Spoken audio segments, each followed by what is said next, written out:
Salam semesta, hidup itu jalani saja. Nasoihul ibad untuk zaman kita. Kawan, Ibrahim An-Nakhai menyatakan, Innama halaka man halaka min qablikum bithalati khisalin. Bifudulil kalam, wa fudulil ta'am, wa fudulil manam.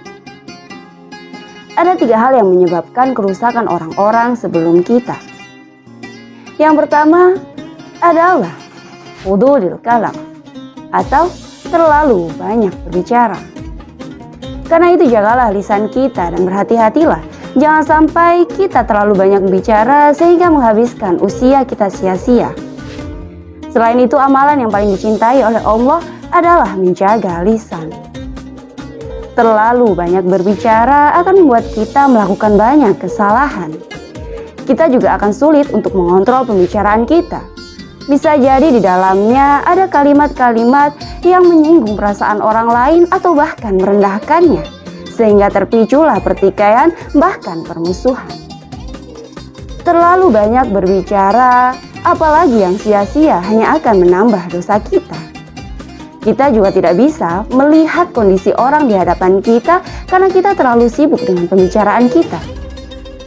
Selain itu, kita juga tidak bisa membaca situasi di sekitar kita, yang mana mungkin saja pembicaraan kita justru akan membuat kondisi dan situasi menjadi semakin runyam dan berantakan.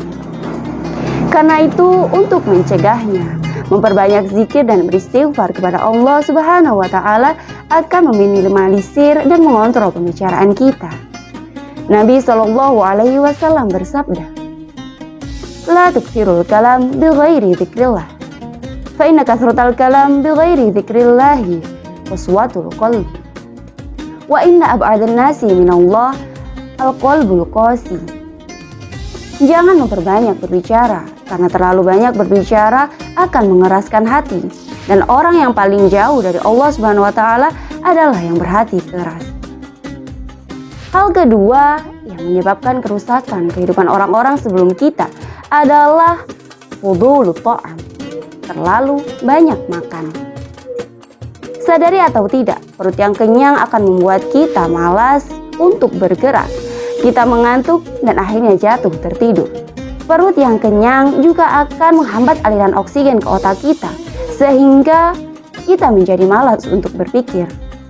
Hasilnya, kita menginginkan segala sesuatunya hanya mudah dan instan.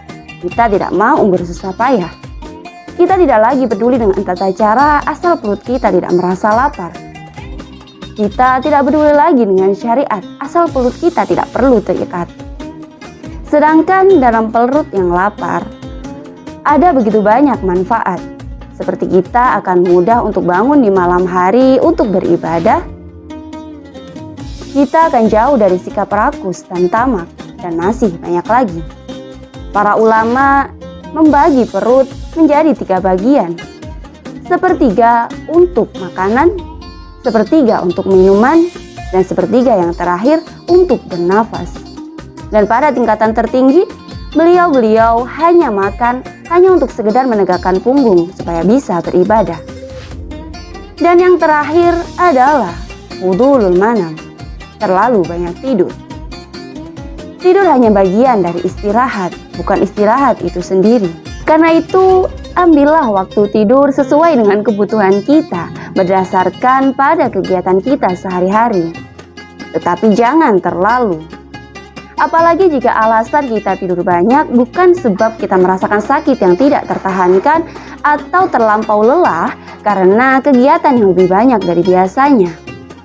Kan hal itu akan menyebabkan kemalasan menguasai diri kita dan tidak ada obat untuk penyakit malas. Kecuali kita mau menyadari bahwa kemalasan adalah suatu hal yang buruk dan merugikan, baik untuk diri sendiri ataupun untuk orang-orang di sekitar kita. Terlalu banyak tidur juga akan menyuburkan syahwat kita, merusak jadwal tubuh kita, dan mempersempit waktu kita. Kita akan merasa waktu seperti kurang karena kita habiskan untuk tidur. Banyak tidur terutama di malam hari akan merugikan kita. Rasulullah SAW pernah bersabda kepada salah seorang sahabatnya, "Wahai fulan, janganlah engkau memperbanyak tidur di malam hari. Karena terlalu banyak tidur di malam hari akan mengantarkan pelakunya menjadi orang yang fakir di hari kiamat. Mengapa bisa begitu? Karena kita kehabisan waktu untuk melakukan salat malam dan munajat kepada Allah Subhanahu wa Ta'ala. Jadi, masihkah kita ingin banyak tidur? Wallahu a'lam. Sekian, hidup itu jalani saja.